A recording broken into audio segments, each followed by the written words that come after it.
اللہ کے رسول صلی اللہ علیہ وسلم کے رسول اور نبی بننے سے پہلے کا وہ زمانہ ہے، وہ زمانہ زمانے جاہلیت کہلاتا ہے۔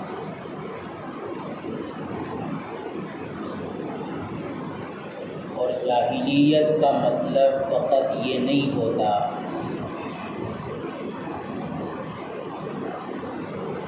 کہ انسان کے پاس معلومات نہ ہو، جانکاری اور انفارمیشن نہ ہو، بلکہ جاہلیت حقیقت میں یہ ہے کہ جاننے کے باوجود انسان ان معلومات کے تقاضوں پر عمل نہ کرے۔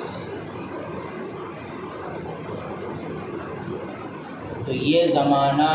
زمانے جاہلیت کہلاتا تھا، کیونکہ اس زمانے میں لوگوں کے درمیان بہت ساری خرابیاں موجود تھیں۔ انفرادی زندگی میں بھی خرابیاں تھیں اور اجتماعی اور سماجی زندگی میں بھی بہت ساری خرابیاں تھیں۔ سیاست میں بھی خرابیاں تھیں، کاروبار اور تجارت اور لین دین کے طریقوں میں بھی خرابیاں تھیں، اور معاشرت، باہم رہن سہن اور باہمی تعلقات اور سلوک میں بھی طرح طرح کی خرابیاں موجود تھیں۔ نبی کریم صلی اللہ علیہ وسلم کی بعثت اور آپ کی رسالت دراصل انہی تمام خرابیوں کو ختم کرنے کے لیے ہوئی تھی۔ چنانچہ آپ صلی اللہ علیہ وسلم نے اپنے نبی اور رسول بننے کے بعد پہلے دن سے مستقل محنت کرنا شروع کی، اور تقریباً 23 سالہ محنت کی وجہ سے یہ ہر قسم کی خرابیاں اس معاشرے سے ختم ہو چکی تھیں۔ انفرادی زندگی میں بھی انسان انتہائی پرہیزگار تھا، اور اجتماعی زندگی میں بھی انسان دوسروں کے حقوق کی رعایت کرنے والا تھا۔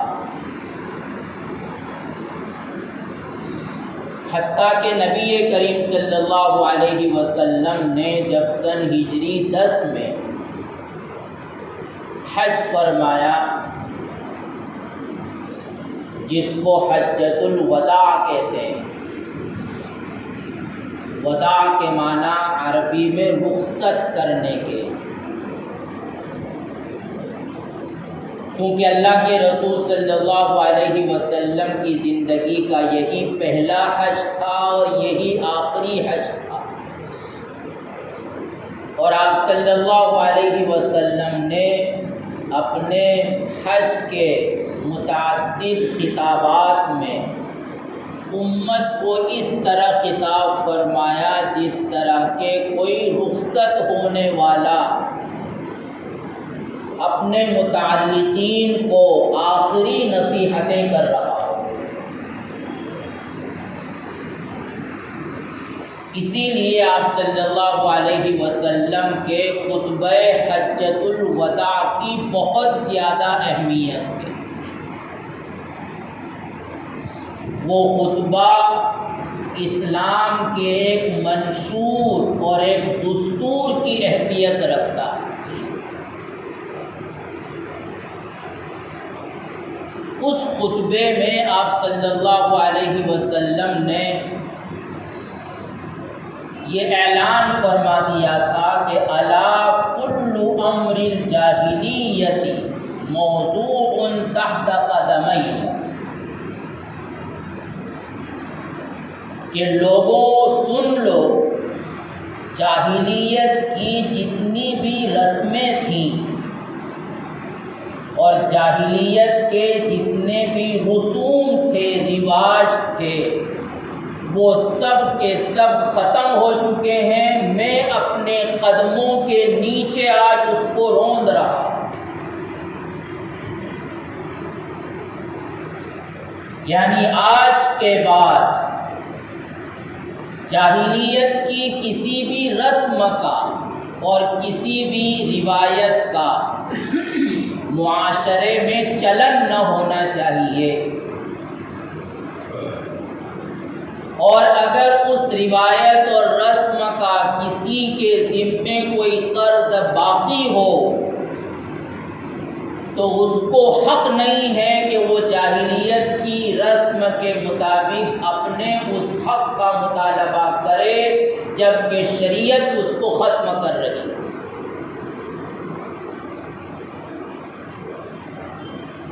گویا آپ صلی اللہ علیہ وسلم کی زندگی کے آخر میں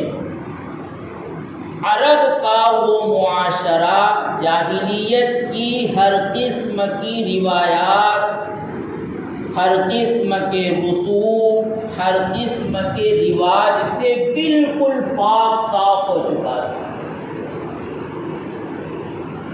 حتیٰ کہ آپ صلی اللہ علیہ وسلم نے یوم النحر میں جو خطبہ ارشاد فرمایا تھا تو اس میں اللہ کے رسول نے ایک جملہ اور بھی کہا تھا کہ ان الزمان قد استدار علی ہیئتہ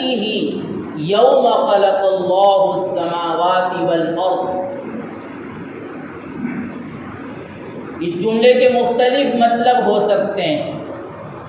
لیکن ایک مطلب علماء نے اس جملے کا یہ بھی بیان فرمایا ہے کہ اللہ تبارک و تعالیٰ نے اس دنیا کو اور دنیا کے اس نظام کو اور زمانے کو جس اصل فطرت پر پیدا کیا تھا، آج وہ زمانہ دوبارہ اپنی فطرت پر آ چکا ہے۔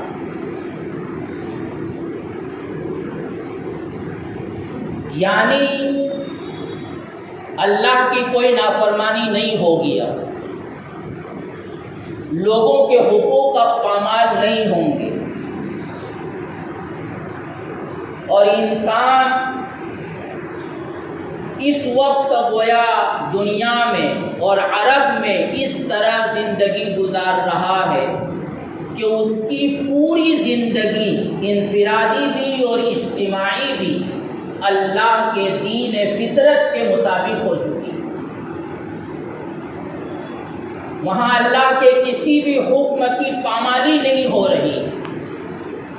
اور رسولوں کی سنتوں کے بجائے بدعت اور رسم و رواج معاشرے سے بالکل ختم ہو چکی ہے۔ زمانہ اپنی اصل اس فطرت پر آ چکا ہے جس فطرت پر اللہ تبارک و تعالیٰ نے اس کو پہلے دن پیدا کیا تھا۔ یہ جب پہلے دن پیدا کیا تھا تو وہاں کوئی نافرمانی نہیں تھی، وہاں کوئی گناہ نہیں تھا، وہاں اللہ کے کسی حکم کی مخالفت نہیں تھی، بلکہ اللہ نے جس طرح پیدا کیا تھا اور جس انداز میں زندگی گزارنے کا حکم دیا تھا اور جو سلیقہ اس زمین پر رہنے کے لیے عطا کیا تھا، اسی سلیقے کے ساتھ انسان زندگی گزار رہا ہے۔ تو اللہ کے رسول اپنی زندگی کے آخری ایام میں یہ اعلان فرما رہے ہیں کہ الحمدللہ وہ زمانہ دوبارہ آ چکا ہے۔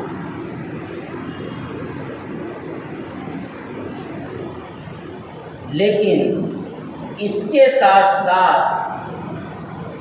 قرآن مجید کی بعض آیات سے اشارتاً اور بہت سی اور مختلف احادیث سے صراحتاً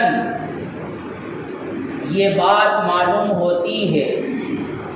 کہ وہ پہلی والی جاہلیت کا دور قیامت سے پہلے دوبارہ آئے گا۔ قرآن مجید نے سورہ احزاب میں عورتوں کے تعلق سے بہت سی ہدایات دی، اور خاص طور پر اللہ کے رسول صلی اللہ علیہ وسلم کی ازواج کو نصیحت کی، اور یہ فرمایا کہ وَقَرْنَ فِي بُيُوتِكُنَّ وَلَا تَبَرَّجْنَ تَبَرُّجَ الْجَاهِلِيَّةِ الْأُولَى، کہ یہ عورتیں اپنے گھروں میں رہیں اور وہ پرانی جاہلیت کی طرح اپنی زیب و زینت کا اور اپنے سنگھار کا مردوں اور اجنبیوں کے سامنے اور گھر سے باہر اظہار نہ کریں۔ تو یہاں قرآن نے تعبیر اختیار کی کہ تبرجن ولا تبرجن تبرج الجاہلیت الاولی، اولا یعنی پہلی جاہلیت۔ تو یہ پہلی جاہلیت قرآن کیوں کہہ رہا ہے؟ اس کے پیچھے بہت سی وجہ ہو سکتی ہے، لیکن بہت سے مفسرین نے یہ خیال ظاہر کیا ہے کہ قرآن دراصل جاہلیت الاولی، پہلی والی جاہلیت کہہ کر اس بات کی طرف اشارہ کر رہا ہے کہ قیامت سے پہلے یہ جاہلیت دوبارہ آ جائے گی۔ گویا پہلی جاہلیت بول کر قرآن دوسری آنے والی جاہلیت کی طرف اشارہ کر رہا ہے۔ اور اللہ کے رسول کی احادیث میں تو مختلف احادیث میں بہت ساری باتیں صراحتاً موجود ہیں کہ جس طرح کی خرابیاں اللہ کے رسول صلی اللہ علیہ وسلم کے رسول بننے سے پہلے دنیا میں اور خاص طور پر عرب کے معاشرے میں اور سوسائٹی میں موجود تھیں، اللہ کے رسول نے فرمایا ہے مختلف احادیث میں کہ قیامت سے پہلے اسی طرح کی خرابیاں،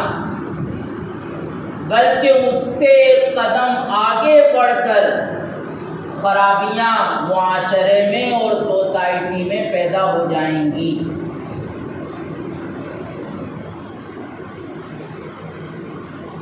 اور اسی لیے اللہ کے رسول صلی اللہ علیہ وسلم نے اپنے خطبے میں جو پوری امت کے لیے گویا ایک آخری پیغام تھا، آخری میسیج تھا، اس میں آپ صلی اللہ علیہ وسلم نے بہت ساری کلیدی باتیں، بہت ساری اہم باتیں امت کو بتلائی تھی، کیونکہ آپ کو بھی اللہ کی طرف سے یہ علم دیا گیا تھا کہ زمانے کے گزرنے کے ساتھ ساتھ یہ جو صلاح اور یہ جو خیر اور یہ جو بھلائیاں پیدا ہو چکی ہیں، یہ آہستہ آہستہ نکل جائیں گی اور دوبارہ معاشرے کے اندر وہی برائیاں اور بدیاں اور شر غالب آ جائے گا۔ تو آپ نے اپنے خطبے میں بہت ساری ایسی بنیادی باتیں ارشاد فرمائیں جس کا گویا تاکید کے ساتھ اور بہت اہمیت کے ساتھ آپ امت کو یہ کہہ کر گئے ہیں کہ امت اس سے بچے۔ خطبے میں بہت سی چیزیں ہیں، لیکن ایک دو کا تذکرہ اس وقت کیا جا رہا ہے۔ ایک بات جو اللہ کے رسول نے اس خطبے میں ارشاد فرمائی تھی وہ تھی انسان کے جان اور مال اور عزت و آبرو کا احترام۔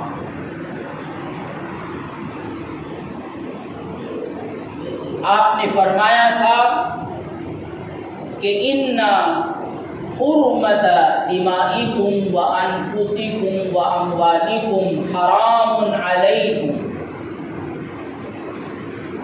کہ لوگوں کی جان، لوگوں کا خون لوگوں کا مال اور لوگوں کی عزت و آبرو وہ ایک دوسرے پر حرام ہے، اور آپ نے اس حرمت کو یوں بیان کیا کہ کحرمت یومکم ھذا فی بلدکم ھذا فی شہرکم ھذا، کہ یہ حرمت ایسی ہے جیسے کہ اس دن کی حرمت ہے، اور جیسے کہ اس مہینے کی حرمت ہے، اور جیسے کہ اس مقام کی حرمت ہے۔ آپ صلی اللہ علیہ وسلم کا یہ خطبہ ظاہر ہے کہ حرم میں ہو رہا تھا، اور حرم کی حرمت وہ دنیا کی تمام جگہوں کی حرمت سے زیادہ ہے، یعنی اس کا ادب، اس کا احترام، اس کا تقدس، اس کی عظمت بہت زیادہ ہے۔ اور آپ صلی اللہ علیہ وسلم کا یہ خطبہ حرمت والے مہینے میں تھا، یعنی ذی الحجہ کے مہینے میں تھا، اور ہم نے بار بار سنا کہ اللہ تبارک و تعالیٰ نے 4 مہینوں کو حرمت والے مہینے بتلایا ہے، تو ان میں سے ایک ذی الحجہ کا مہینہ بھی، کہ عام مہینوں کے مقابلے میں وہ مہینہ اللہ کے نزدیک انتہائی محترم ہے۔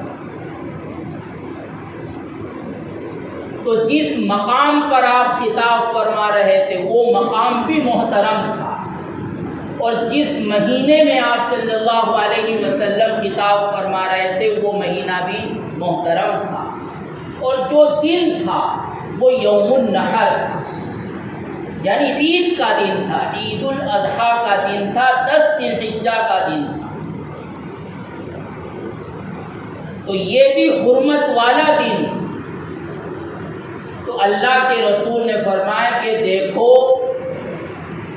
اس جگہ کی حرمت اور اس مہینے کی حرمت اور اس دن کی حرمت، یہ تمام حرمتیں مل کر کتنی بڑی حرمت ہو گئی۔ تو اتنی بڑی اور اس سے بھی زیادہ ایک دوسرے کے جان، ایک دوسرے کے مال اور ایک دوسرے کے عزت و آبرو کی حرمت ہے۔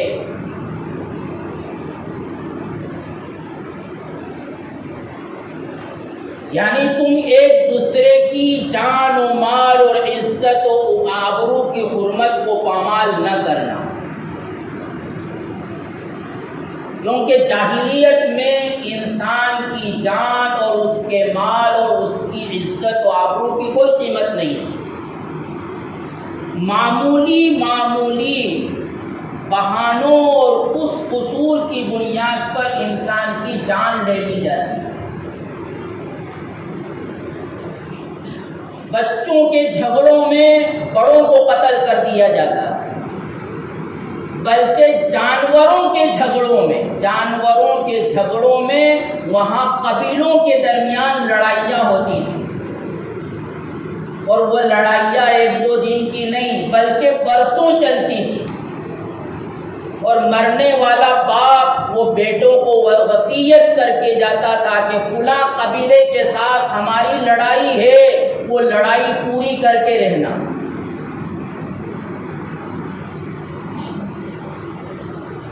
تو وہاں جان اور مال اور عزت و آبرو کی کوئی قیمت نہیں تھی، مال کو لوٹ لیا جاتا تھا، اجنبی کے مال کی وہاں کوئی قیمت نہیں تھی، اس کا کوئی احترام نہیں تھا۔ کچھ قبیلے تو ایسے تھے کہ جن کا گزارا فقط اور فقط لوٹ مال کا ذریعہ تھا۔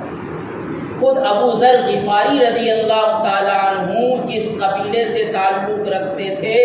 اس قبیلے کا یہی حال تھا کہ وہ قافلوں کو لوٹتا تھا، اور لوٹ کر جو مال حاصل ہوتا تھا اسی مال سے ان کا گزارا اور ان کا گھر چلتا تھا۔ تمیم داری کا قبیلہ تے، وہ لوٹ مار میں بہت مشہور تھا، حتیٰ کہ جب نبی کریم صلی اللہ علیہ وسلم نے ایک مرتبہ اپنی ایک مجلس میں یہ پیشین گوئی فرمائی تھی کہ ایک زمانہ آئے گا کہ جس میں امن و امان قائم ہو جائے گا، اور ہیرا سے ایک عورت چلے گی اور مکہ آئے گی اور سونے کے زیورات سے لدی ہوئی ہوگی،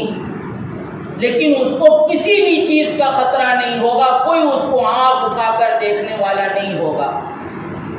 تو تمیم داری اس مجلس میں بیٹھے تھے، سوچ رہے تھے کہ یہ قبیلے دے کہاں چلا جائے گا اس وقت، یعنی یہ کیسے ہوگا، لیکن ہوا۔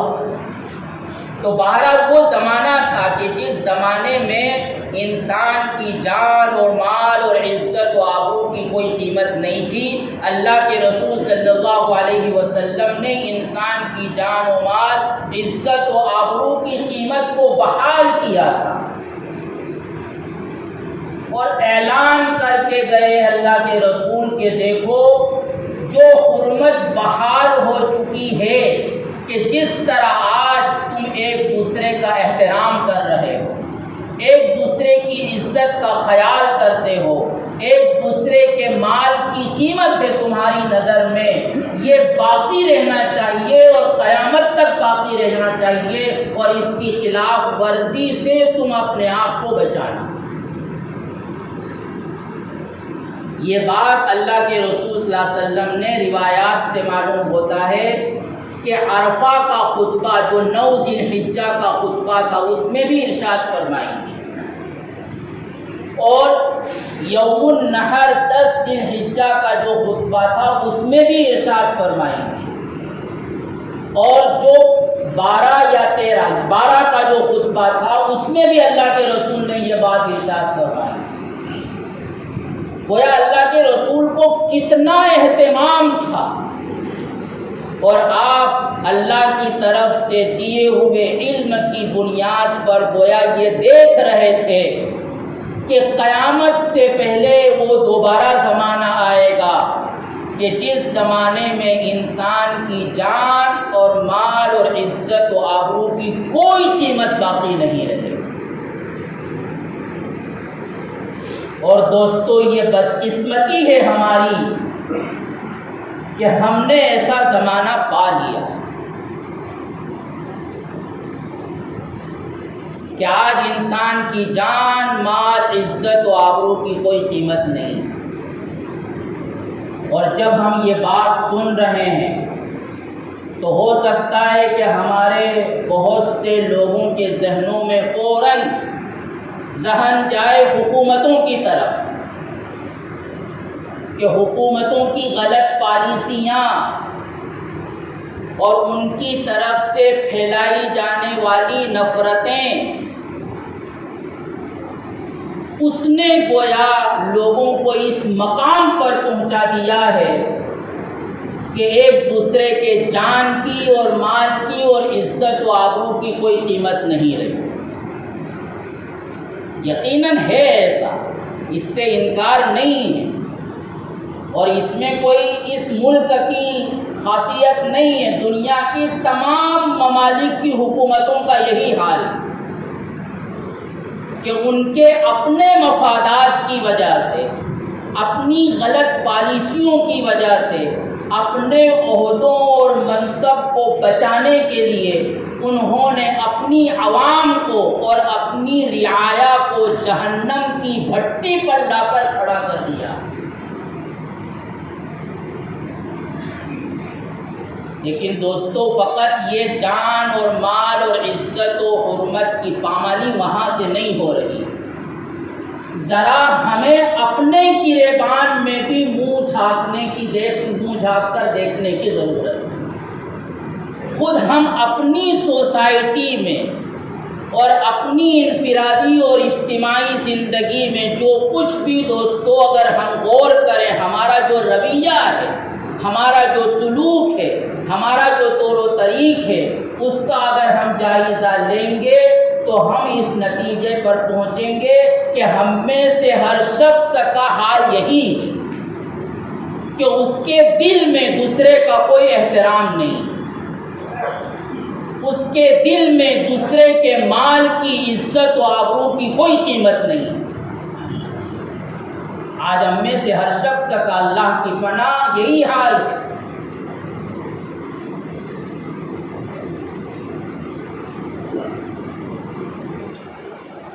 ہم اپنے ماں باپ کے ساتھ کیا سلوک کرتے ہیں؟ کیا ہمارے دل میں ماں باپ کی حرمت کا لحاظ ہے؟ اور واقعہ یہ ہے دوستو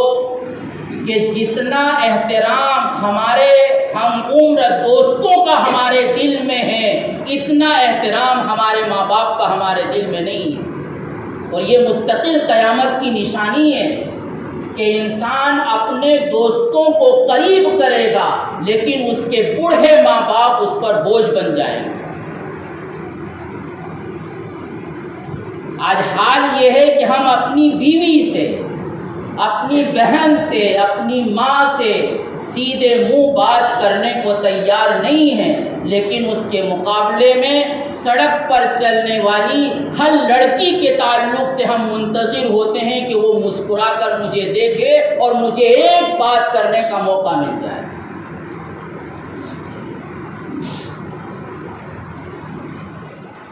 ہمارے دل میں مسجد کے امام کا کوئی احترام نہیں ہے۔ ہم یہ چاہتے ہیں کہ مسجد کی نماز بھی ہماری مرضی کے تابع ہو، وقت ہمارے تابع ہونا چاہیے، نماز لمبی نہیں ہونا چاہیے، 2 منٹ تاخیر نہ ہونا چاہیے۔ کوئی احترام نہیں، دین کی باتوں کا کوئی احترام نہیں، مسجد کے امام کا کوئی احترام نہیں۔ ہمارا حال یہ کہ ہم یہ چاہتے ہیں کہ مسجد کے ممبر سے وہ باتیں کہی جائیں جو ہماری مرضی کے مطابق، ہم جو کر رہے ہیں اس کے خلاف ممبر سے کچھ نہ بولا جائے۔ اور اس سے زیادہ خطرناک کیا بات ہوگی کہ ایک آدمی برائی کی برائی سننا گوارا نہ کرے۔ ٹھیک ہے ہم برائی کر رہے ہیں، بدعات کر رہے ہیں، اور بہت سے ایسے کام بھی کر رہے ہیں کہ جو ہم کو کفر کے کگار پر پہنچا دیتے ہیں، لیکن کم سے کم یہ تو استحضار ہو کہ ہم یہ برا کر رہے ہیں، ہم غلط کر رہے ہیں، بدعات کا ارتکاب کر رہے ہیں، لیکن اس کے خلاف سننا بھی ہم کو گوارا نہیں۔ اور یاد رکھیے دوستو، یہ اتنی خطرناک چیز ہے کہ اگر مرتے دم تک ہمارا یہی حال رہا کہ ہم برائی کے برائی کہنے کو گوارا نہ کریں اور برائی کے برائی ہونے کا تصور نہ کریں، تو مرتے دم تک خدا کی قسم توبہ کی توفیق نہیں ہوگی اور مرنے کے ساتھ سیدھے جہنم میں جائیں گے۔